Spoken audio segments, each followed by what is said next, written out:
Welcome to episode 7 of When the Facts Change, Economics and Politics in a Fast-Moving World, with me, Liam Halligan. In this episode I talked to Conservative politician Ben Houchen, who in 2017 was elected Tees Valley Mayor in the northeast of England, traditionally a Labour-supporting part of Britain.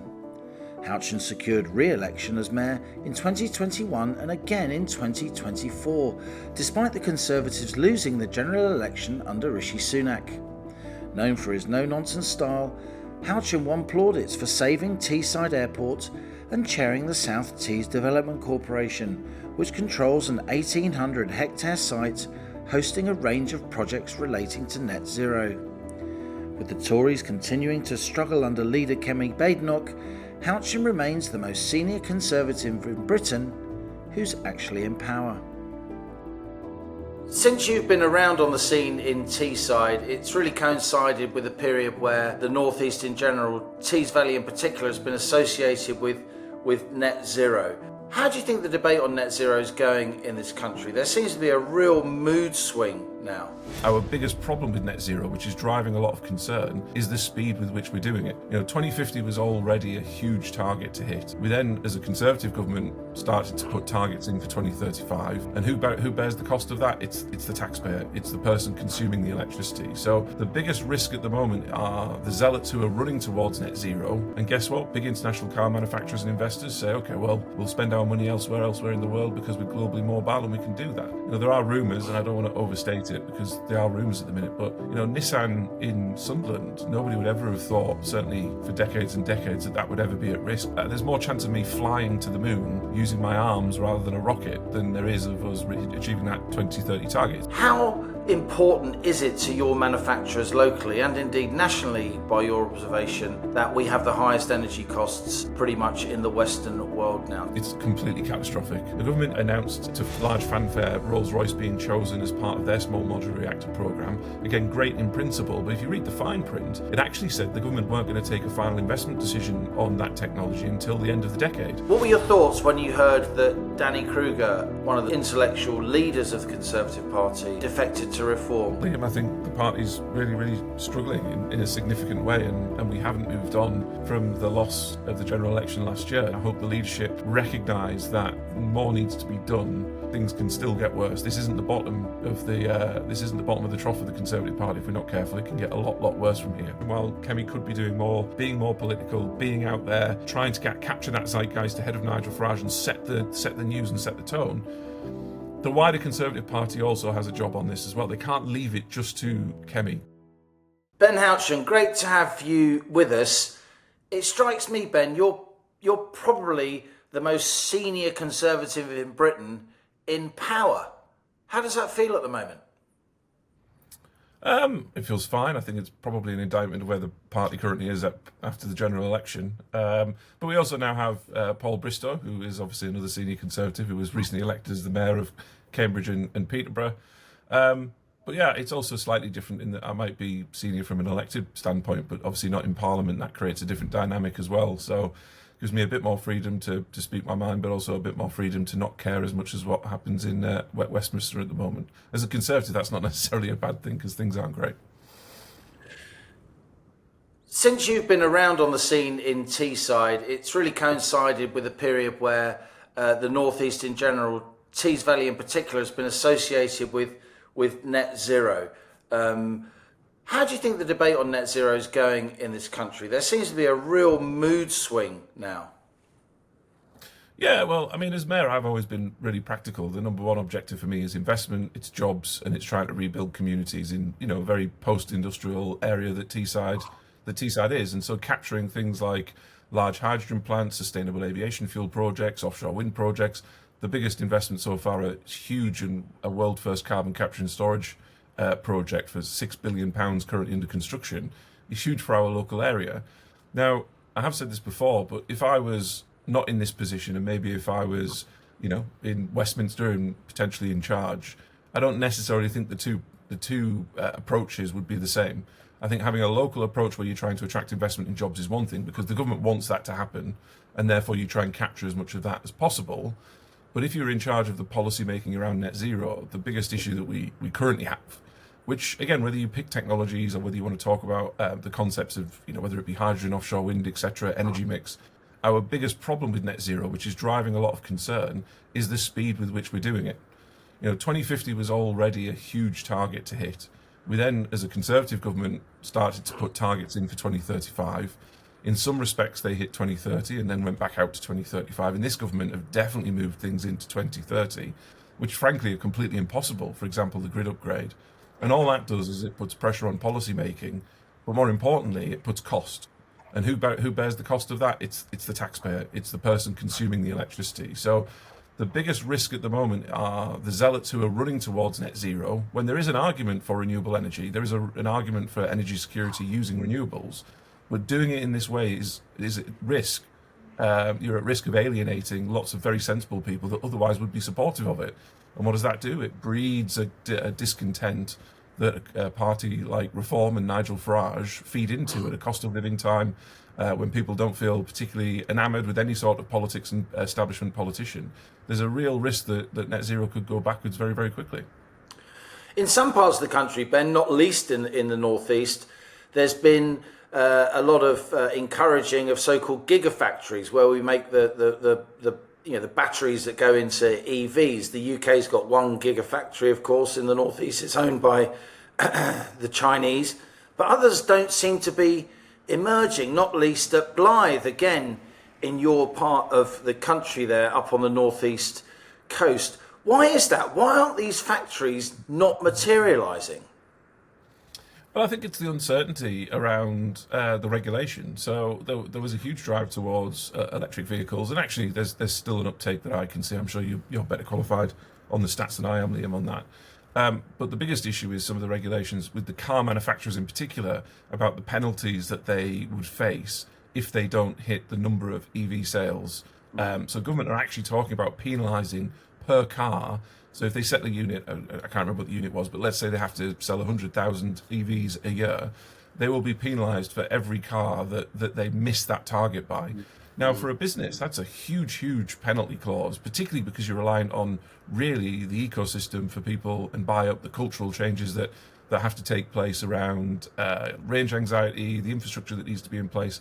And so there's a real risk here that not only do we not get the new investment in EVs from new investors, but actually there's a huge risk to existing car manufacturing investment in this country, which we're seeing taking a huge backward step. Now, we've seen a couple of companies, BYD in particular, who are bucking that trend, but it doesn't look good for the car manufacturing in general. And what we should be doing is fostering a very positive car manufacturing environment and trying to make it easier for those car manufacturers to transition to EV technology and away from combustion engine and diesel engines. Towards that. But at the minute, what we're saying to them is, we want you to do it, but the way we're going to do it is we're going to beat you with a stick. And guess what? Big international car manufacturers and investors say, okay, well, we'll spend our money elsewhere in the world because we're globally mobile and we can do that. So there's a huge risk, and that led to, we were very heavily involved with Jaguar Land Rover on their gigafactory, and actually Teesside was down to the final 2 sites for the Jaguar Land Rover's EV factory, and it was between us and Somerset. And Somerset, not to my annoyance at all, was successful. But again, that hasn't materialised as well. And again, you don't have to be an expert on this. You just need to look at the problems being faced by Jaguar Land Rover in the UK to show how could they commit to billions of pounds worth of capital investment in an EV technology where government seem to be hitting them around the head with a stick. You can see why those types of investments are not being made and are being delayed. So it's a really difficult time for the car industry at the moment, and there are risks. There are rumours, and I don't want to overstate it because there are rumours at the minute, but, Nissan in Sunderland, nobody would ever have thought, certainly for decades and decades, that would ever be at risk. But there are mumblings. Obviously, Nissan internationally have their own problems, but there are rumblings because of tax regulation as well as car EV regulation that is starting to wobble a little bit. Now, let's all hope that those are just rumours, but the fact that those rumours are even circulating should send a signal to policymakers that there's an issue. You're talking, of course, Ben Houchen, about the so-called ZEV mandate, the zero emission vehicle mandate. The UK actually has a more punitive regime even than the EU on that ZEV mandate in terms of ramping up the fines that you discussed if car makers in the UK don't make a certain amount of cars and sell them that are EVs. I think it's up at 27% now. It ratchets up as we approach 2030 and then again 2035.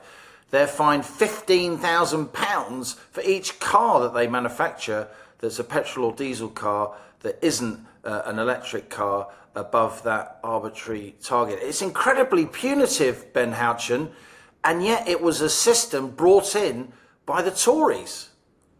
Yeah, absolutely, and doubled down on by this government. And there's another example, one of many examples as to why we were punished at the ballot box in 2024, the general election, because the general public can see that there are these policies that certainly over the last 2 or 3 years of the Conservative administration just were completely unconservative, and people saw that it wasn't the right direction for the country. Now, unfortunately, people lashed out and I think voted for Labour to get rid of the Conservative government rather than voting for Labour. And what they didn't realise is not only they were going to get more of the same, but actually they were going to get even worse with Labour, who will move even faster and be even more punitive than the Conservative government was. So, yeah, I absolutely do not defend the decisions that were taken over the last 2 or 3 years of the Conservative government, because we've allowed Labour, we've opened that door and we've allowed Labour to go even further. And that is one of the reasons the economy more broadly is in the state that it's in. It's why car manufacturing is in the state that it's in. There is no suggestion that Ed Miliband or the government are going to slow down or smooth some of the corners to make it manageable for business. If anything, they're going to make those corners even sharper. Now, Kemi Badenoch, of course, your leader, did give a pretty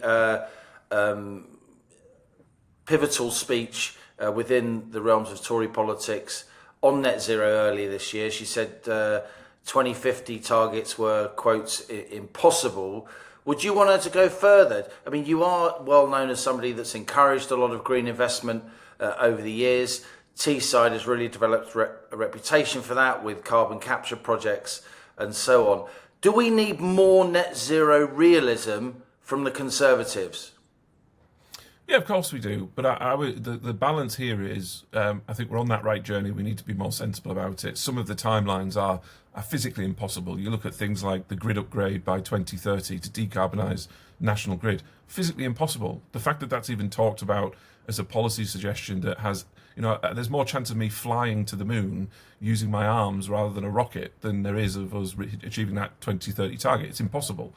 And when you are chasing those impossible targets, again, costs, administration, expectations get out of control, and then ultimately that creates even more discontent with the public, that you're missing targets, you're not doing things that you should be doing, but also the fact that costs are being consumed ultimately by the taxpayer and consumers. The balance here, though, is that, and I've just come back from Saudi Arabia, I've been out to the Middle East a number of times, I've been to the US, you go to mainland Europe, the world is still very keen on renewable technologies. Renewable technologies are going to play a part and will, whatever Britain decides to do, play a key role as part of the global economy over the next number of decades. So it would also be cutting our nose off to spite our face by doing what Reform is suggesting, saying we should just get rid of all renewables. We shouldn't be looking at these new technologies. We shouldn't be looking at, whether that's electric vehicles, whether it's offshore wind. These are opportunities for the UK if managed and done in the correct way.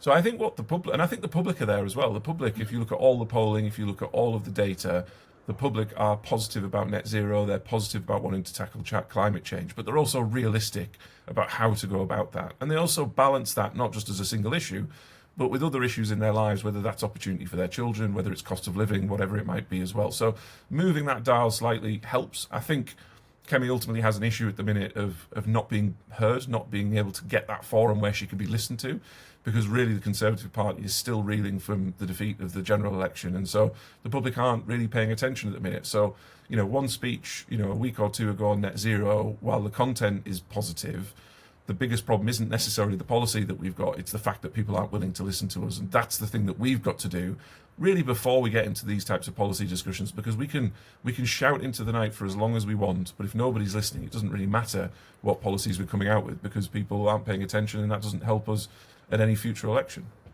Before we get on to that raw politics, Ben, just sticking with manufacturing at the moment, I mean, the Northeast is, of course, a manufacturing area. It's pretty much the only region in Britain that's a net exporter of manufacturing goods. How important is it to your manufacturers locally and indeed nationally, by your observation, that we have the highest energy costs pretty much in the Western world now. To what extent is that punishing British companies, and why is it happening? I'll be honest, Liam, it's completely catastrophic. Just in recent months, we've had SABIC, obviously one of the largest oil and gas companies, chemical companies in the world. The Saudi Arabian company, of course. Who have been based in Teesside since 2006, just recently announcing that they're closing their operations in the UK, and obviously their main operation is in Teesside. They have a couple of small operations that they're keeping, thankfully, but actually the main operation is closing. That's catastrophic, and I was out in Saudi Arabia meeting with their chief executives and their management team, and it wasn't about Teesside, it was about regulation, cost of energy, doing business in the UK, all of the things that we know that are very straightforward. This is now starting to resonate across the world. We also have Ensis as well, one of only two ethanol manufacturers in the UK, who are already on the brink because of energy costs, as well as other regulatory issues, who, because of the free trade deal with the US and because of the basically tariff-free ethanol that we have now, or will be coming into the UK as part of that deal, has tipped those investors over the edge. We've seen the same in the Humber as well. So it's absolutely catastrophic, and we're seeing it now. I mean, what I find fascinating about this government is they genuinely have no plan, and I genuinely don't believe they care about the chemical industry. You know, if you look at their industrial strategy, which you can talk about the rights and wrongs of needing a national industrial strategy and what that might be, the chemical and processing sector doesn't play a part. I mean, it's a foundation industry. Everything that we do in this country and manufacture comes from chemicals and processing. You know, whether you're making cars, the plastics that go into the cars come from the chemical and processing industry, and actually until recently were coming from companies like SABIC that were producing those plastics. And we don't have that anymore, which makes us more reliant on imports. It's hugely, hugely problematic. We're seeing a huge number of jobs lost. And again, I calculated only just the other day, we've seen on average just over 300 jobs lost a day since Labour got into power.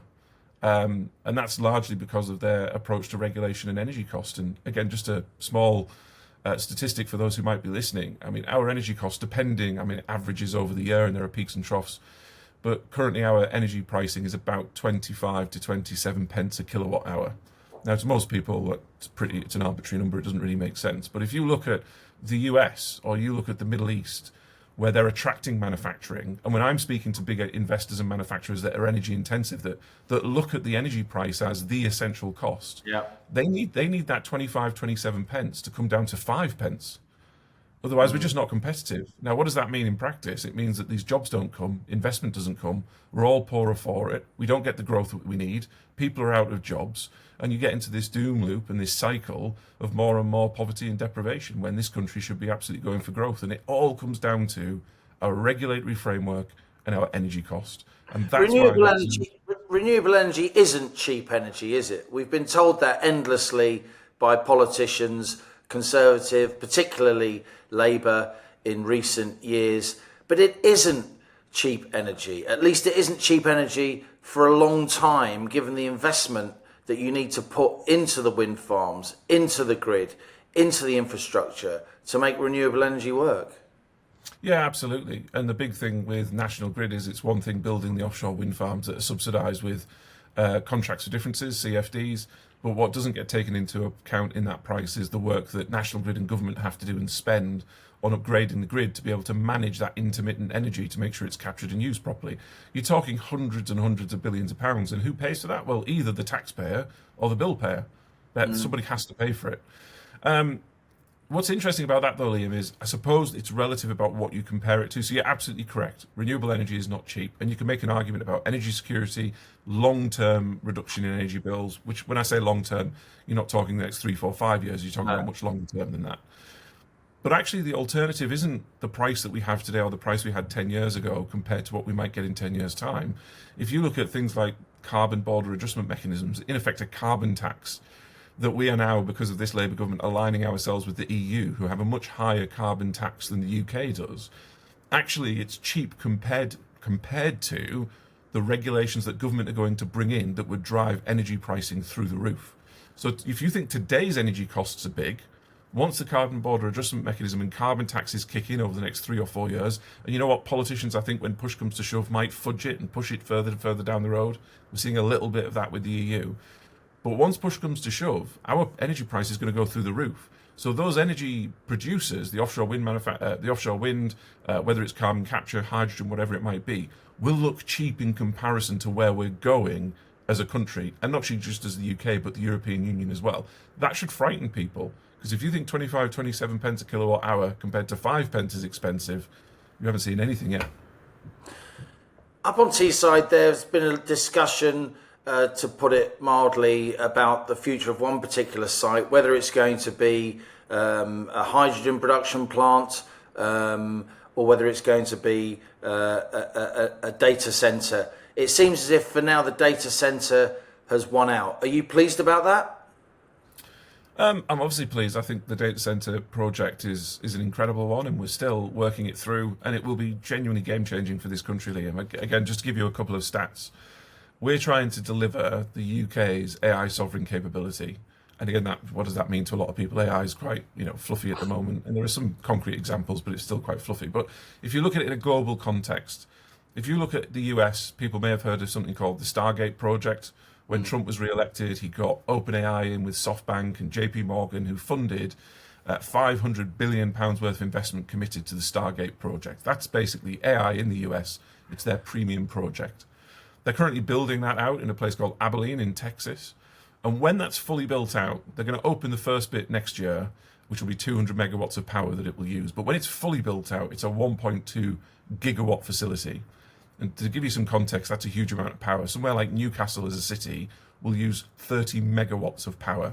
So they'll use a tiny, they'll use like 3% of that, less than 3% of that. Gigawatts, 1,000 megawatts. A gigawatt's 1,000 megawatts. So that's 1.2 gigawatts in the US. The US's premium project. Teesside has 3.2 gigawatts of power, nearly 3 times the amount of what the US is saying are the best global project in the world. Wow. And again, another statistic, Liam, is every single data center in this country, in the UK, collectively uses about 1.8 gigawatts of power. We're talking about delivering nearly double that on one site to deliver big scale AI.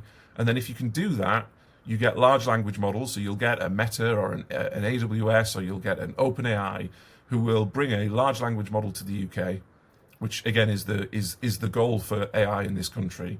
And once you do that, then you've got your own sovereign capability, because it means that you can train things using very sensitive data, whether that's for the Ministry of Defence, whether it's for NHS and patient data, whether it's intelligence services. There's lots of really interesting things you can do with AI. Doing that in the UK rather than being reliant on foreign players to do that, where we'd be reliant on the EU or the US, gives us a huge amount of clout. It gives us a huge amount of security. It creates huge capital investment and growth, and it creates many thousands of jobs in our supply chain as well. So we think it's an incredible project. There is a slight fly in the ointment in that there is a project on Teesside that has asked for a DCO, which is basically a government planning process that goes through central government rather than a local council, and that's currently sat on Ed Miliband's desk for determination. Now, I'm pleased that the Prime Minister and Peter Kyle, when he was DCIT Secretary, allocates us a UK AI growth zone, basically rubber stamping that this is the place for these data centres. But there is still that process running that if the Secretary of State for Net Zero, Ed Miliband, decides to push ahead with the alternative project and grant it the DCO, i.e. planning, that could cause us a major problem. So there's a bit of tension in government about a difference of opinion between the Prime Minister and Peter Kyle and some others, and Ed Miliband on the other side, who is still yet to make a decision, which to all of us seems blindingly obvious. But you and I know, Liam, that governments and politicians don't often make the common sense decisions, so we've got to watch that one. Peter Kyle, now, of course, the UK government's business secretary post the reshuffle. So you prefer, Ben, the AI centre, which you say will bring jobs over for now, the hydrogen project. Two questions spring to my mind from that. Will AI really bring jobs?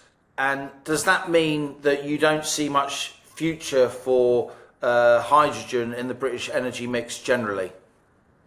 So on the first question, AI data centers in the cluster that they bring are much more job intensive than what people think of as standard data centers. You know, this isn't one man and a security guard where you build these huge facilities and they don't employ anybody. That's not what AI data centers do.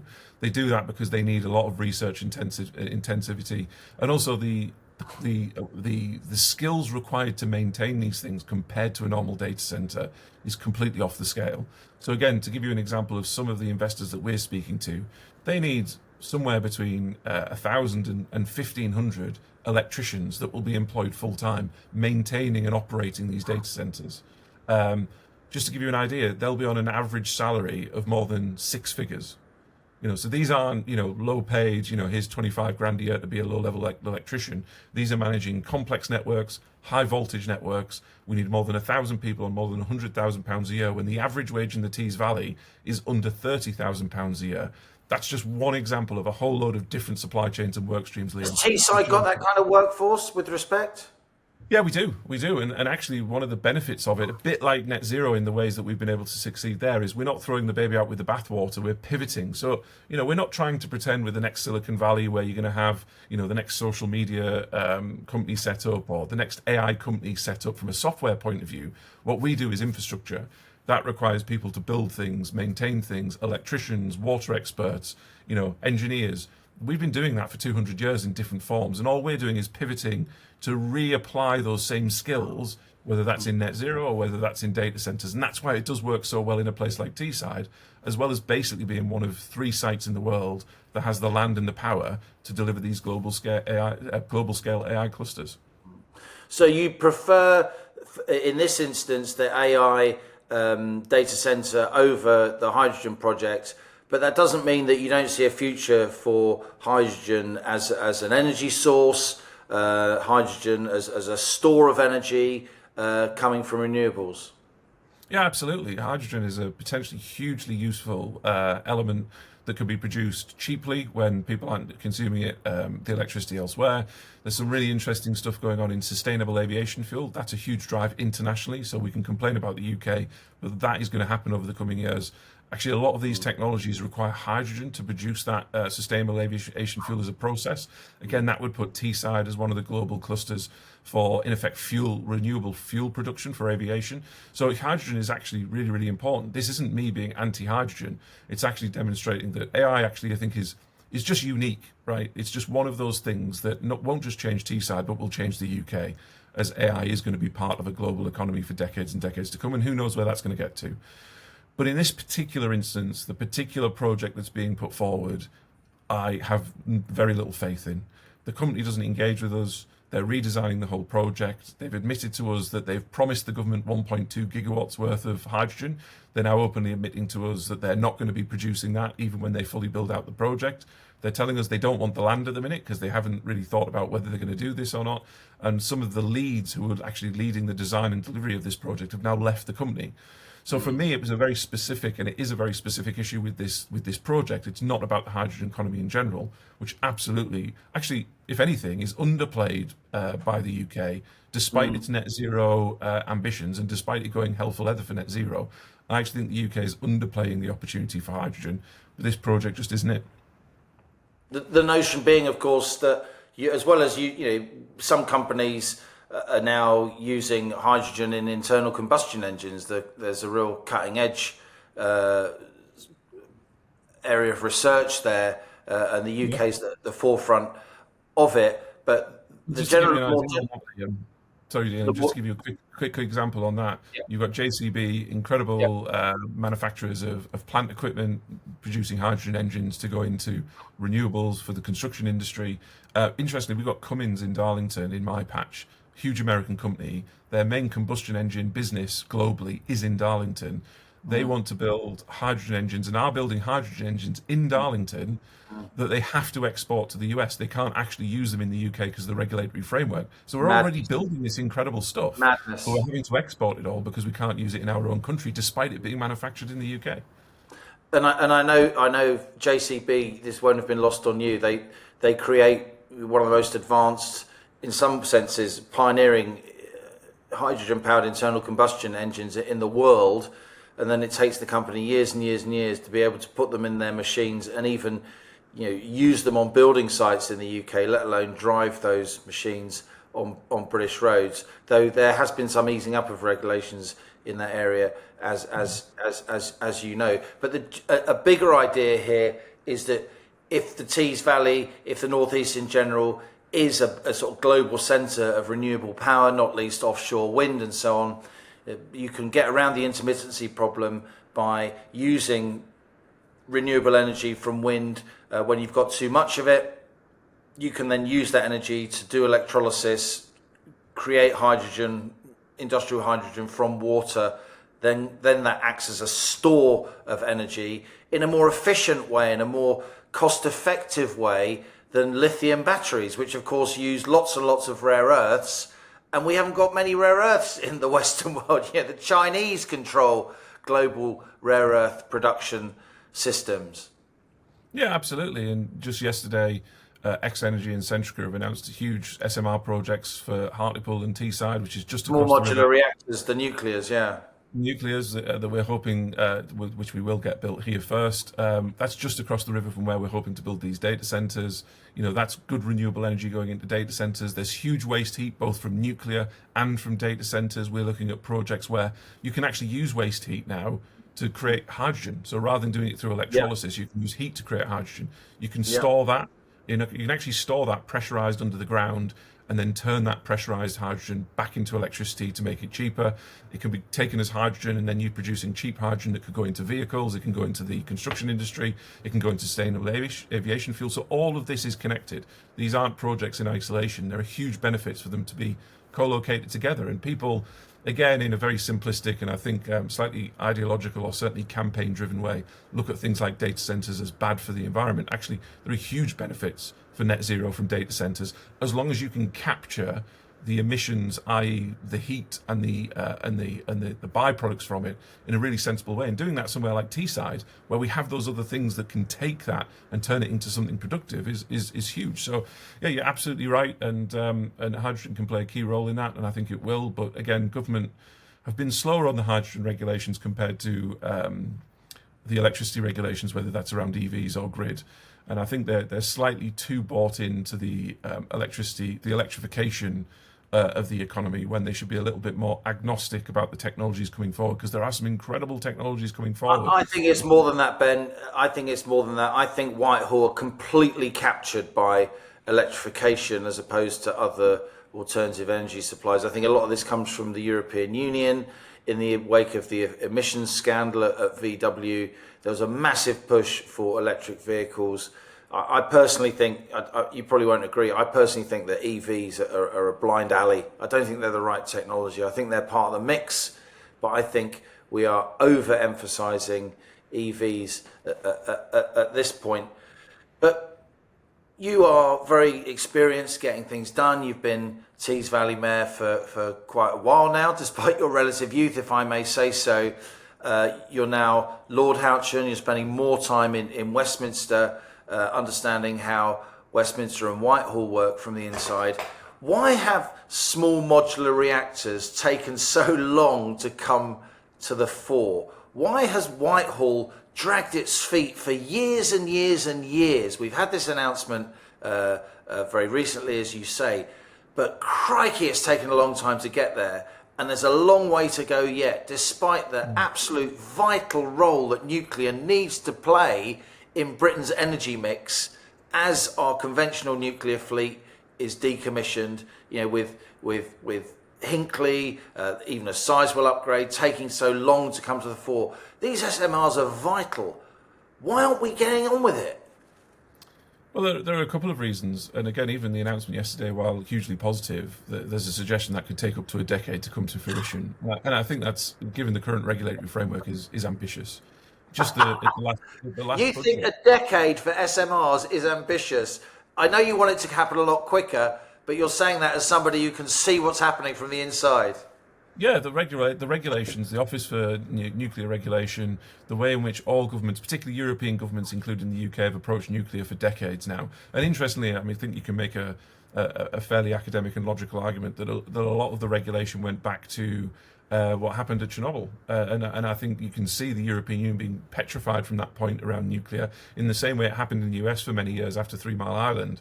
I think that you with SMRs, they are still locked up in the same nuclear story as large nuclear. So you've got 10 years even from the announcement yesterday, which I think, again, is ambitious. The government in the budget, the previous budget just gone, announced to large fanfare Rolls-Royce being chosen as part of their small modular reactor programme. Again, great in principle, but if you read the fine print, it actually said the government weren't going to take a final investment decision on that technology until the end of the decade. So that's at the end of the decade before Rolls-Royce can have any certainty that that's actually going to go ahead. Then they've got to design the thing. Then they've got to go through the process. So you're talking probably 15 years from now, if you're lucky, for small modular reactors with Rolls-Royce, when the rest of the world is moving beyond us. And the thing that needs to change on nuclear in general, and that includes SMRs, and SMRs are arguably more complicated for government because the way you deliver SMRs aren't just on nuclear licensed sites. For them to work effectively, you want to co-locate them across the country, near industry and near large populations, not necessarily in the middle of housing estates, right, but where you're using that electricity. Now, that blows their minds because they can only just about manage regulation on a nuclear licensed site. And you look at, like you say, Hinkley Point and all the others that are causing the government problems from a delivery point of view. They can't get their head around how you relax the regulations. You've got to remember, this is a UK government, and I don't mean the politics of the UK government. I just mean the bureaucracy of officialdom in Whitehall, whose default is regulation is good.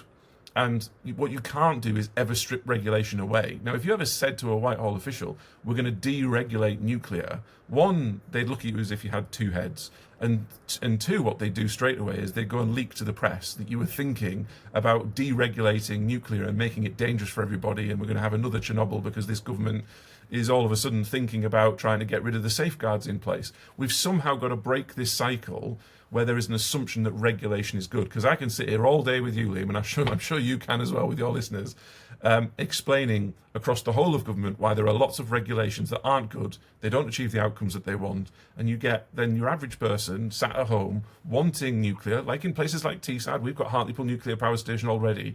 They're pulling their hair out saying, let's get on and build this thing. And it's government that are slowing that down. So I still think SMRs are the solution.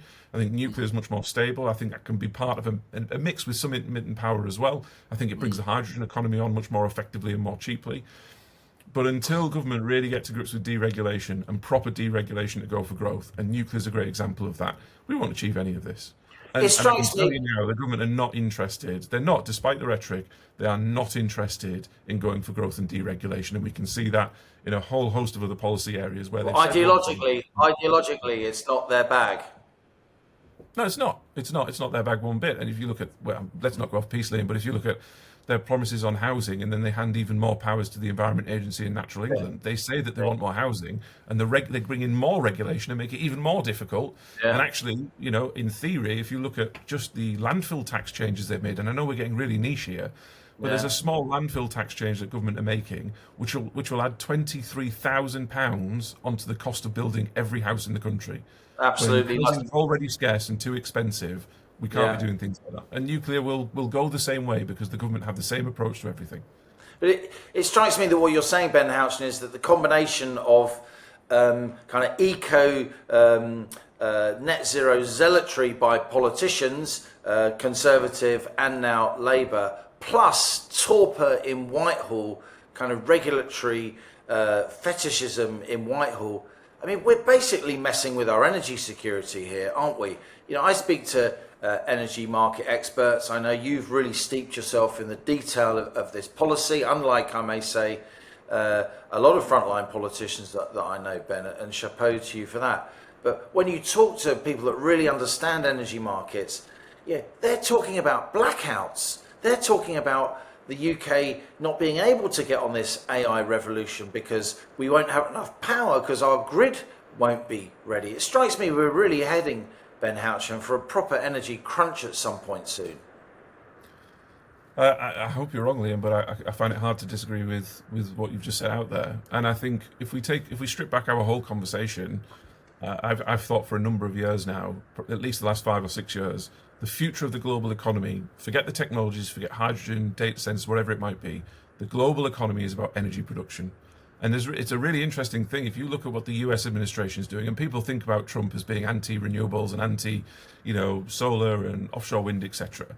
If you listen actually to the energy secretary in the US in the State Department, he gave a very interesting speech and had a very interesting discussion at his confirmation hearing, because they were challenging the Trump administration on what I thought were quite lazy tropes around what the Republicans and the Trump administration was going to do.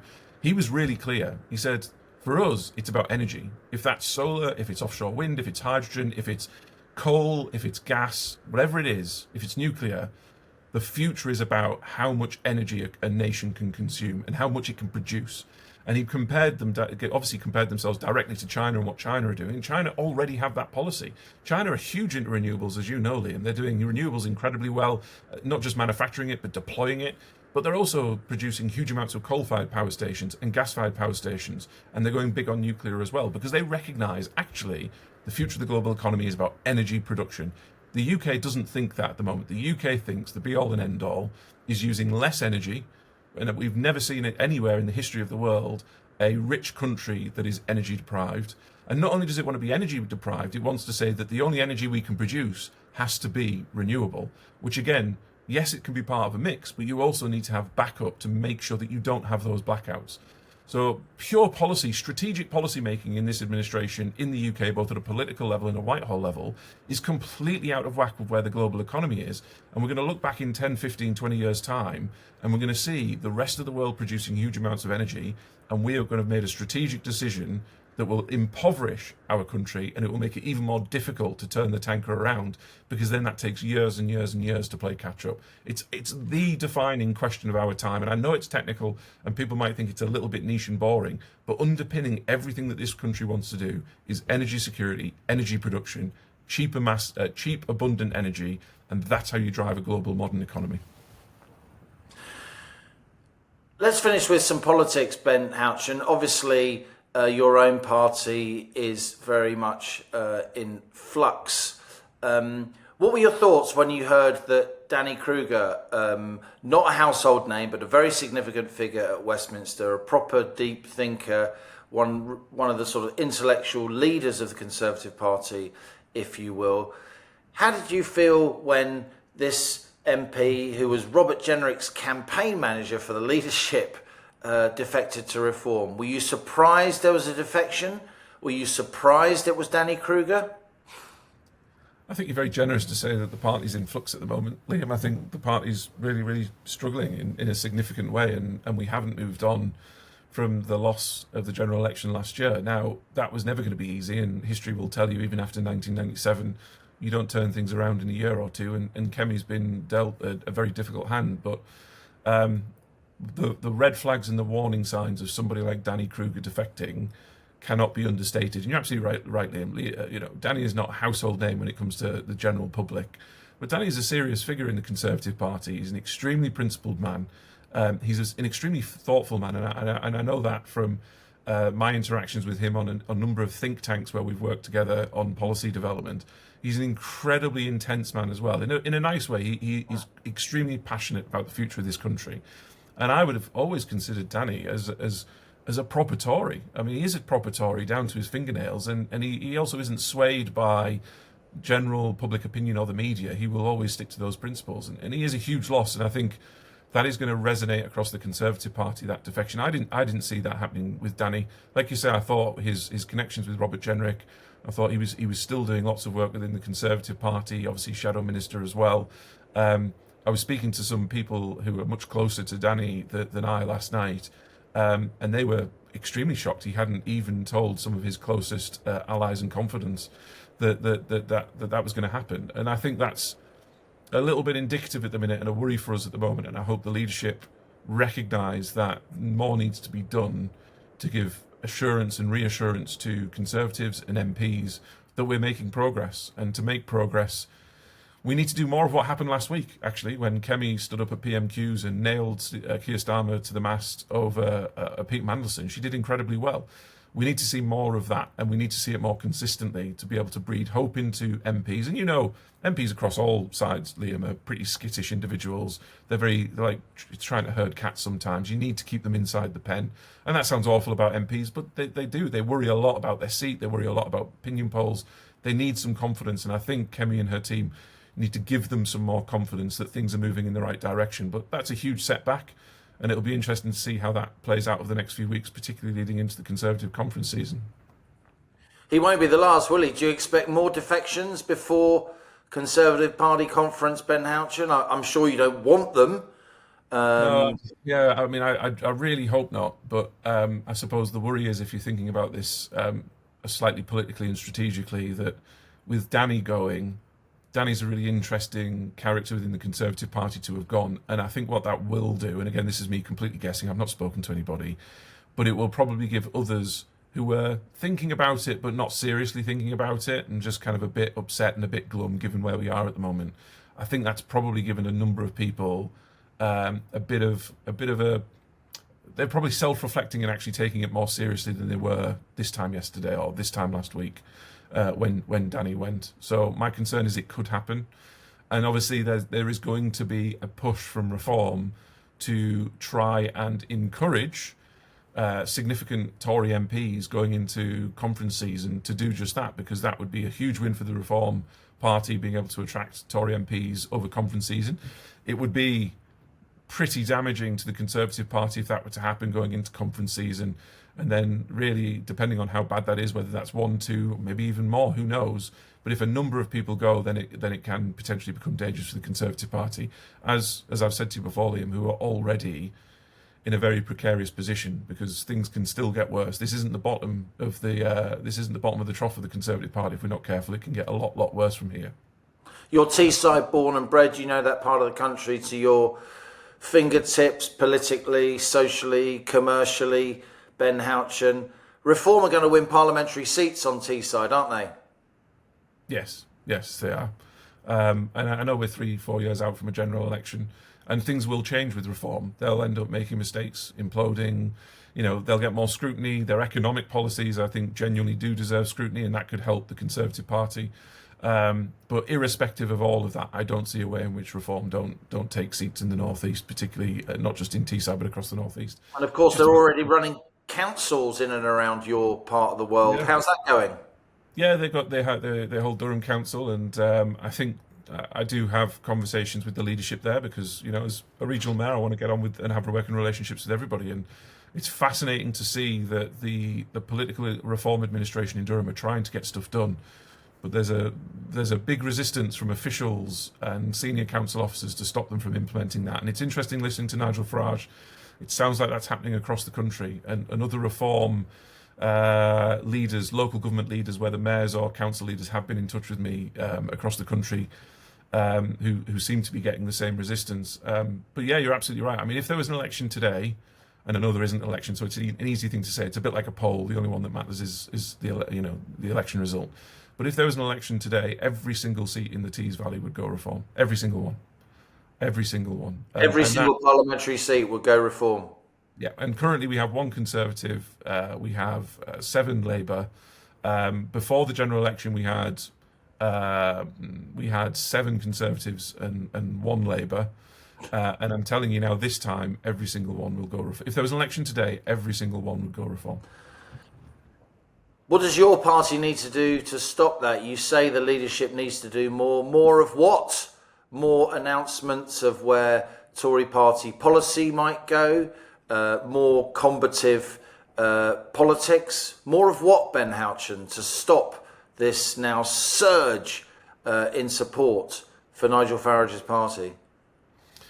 Well, it's an easy thing to say and a difficult thing to do, but we just need to reconnect with the public. At the moment, we're not even a second thought in the public's mind. They don't think about the Conservative Party. Even, to be fair, and she did do a great job at PMQs with the Pete Manderson issue, it's really interesting. If you notice the fallout of that, there was no the conversation about Kemi or the Conservative Party. We set that up. We definitely pushed that over the line. And without Kemi's PMQs, I suspect Pete Manderson probably might still be in position. So she deserves a huge amount of credit for that. But it's a great microcosm and an example that even though we're starting to do things like that, and that's really the first time that's happened, the public is still not listening.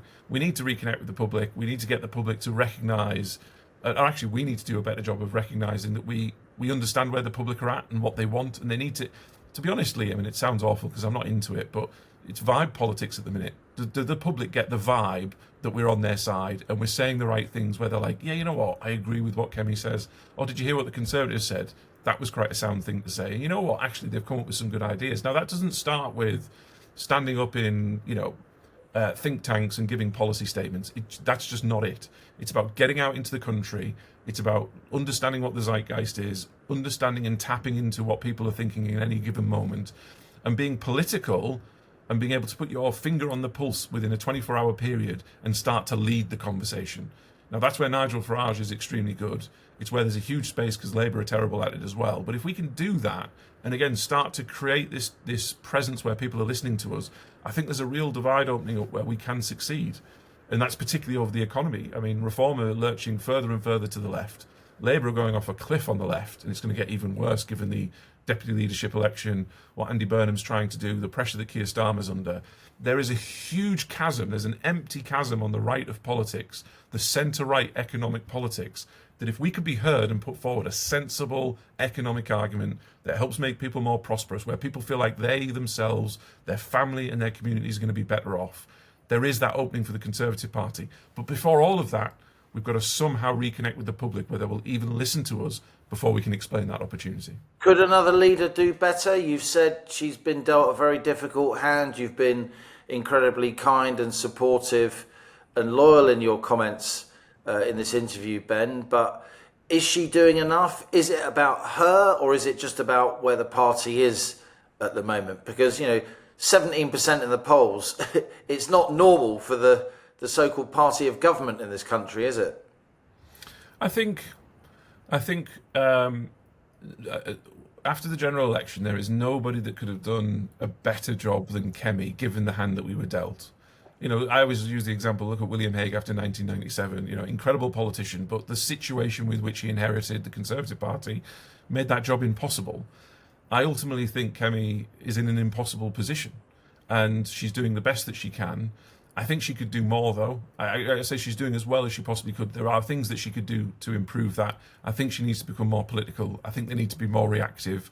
I think they need to have their finger on the pulse, and they need to be more openly political. They need to get ahead of some of these situations, see where the country's going, see where the political weather is, and jump on it, and be more politically overt about it. Again, don't go and stand in Whitehall and give a speech. Go somewhere, go out into the country, make the news. We've got to be able to do that. Now, that's only part of the story. How does she make the news? She would say, but the news aren't interested, the papers aren't interested. Could she make the news if she said things that were more newsworthy? Well, this is the point. It's not that they're not interested. Liam, the media are always interested if you've got something interesting to say. The media aren't ignoring her. That net zero speech she did was widely reported. The whole of the media turned up. I was there. It did. Yeah, no, absolutely they do. But it's also, sometimes it's not also just getting people to turn up. It's about the messaging. It's the backdrop. It's the how you communicate it as well as what you communicate. So they might have turned up and it has been reported, but it doesn't cut through. And a lot of this is about cut through with the general public. You've got to use the media as a medium to cut through so that actually this is how I follow politics. Go down to your local pub. Go to your local sports teams, whether it's a kids team or whether it's an adult team, and just go and listen to what people are talking about, what has cut through. And there's a difference between cutting through with the media and the kind of the Westminster London bubble, and there's cut through with the general public. And we've got to take that extra step and cut through with the general public. Now, the other half of that conversation, while Kemi could be doing more, being more political, being out there, trying to capture that zeitgeist ahead of Nigel Farage and set the news and set the tone, the wider Conservative Party also has a job on this as well. They can't leave it just to Kemi. Kemi's the leader, and the leader sets the tone and the culture. But actually, there are lots of Conservative MPs, lots of shadow ministers who all need to step up to the plate. We're a team here. We're a party. A party is a collective. It's not just one individual. And people need to do more than they're currently doing. There are lots that I think are sitting back, maybe waiting. Maybe they're just feeling like they're going to take some downtime and things, come back in a year or two when things get better. For the Conservative Party as a whole, we can't afford to take our foot off the pedal. We can't afford to go easy, and everybody needs to put the effort in to try and turn this boat around. And there are some that are just going along for the ride at the minute. So there's a whole collective that needs to change. But how that changes, to be fair, Liam, is thankfully above my pay grade. But there could be a lot further to go when it comes to the Conservatives touching political rock bottom, in your view, Ben Houchen. It can always get worse. Of course it could. If there was a leadership election and then another leadership election, and we continue to talk to ourselves rather than talk to the country, Reform continue to make progress. 121 MPs at the last general election is not a flaw. It's just a stepping stone. Now that stepping stone can either take us forward or it can take us backwards. But by no means does this have to be a low point for the Conservative Party. And I hope Conservative MPs recognise that and recognise the part that they have to play, as well as the part that Kemi has to play to change that. Ben Houchen, great to be with you.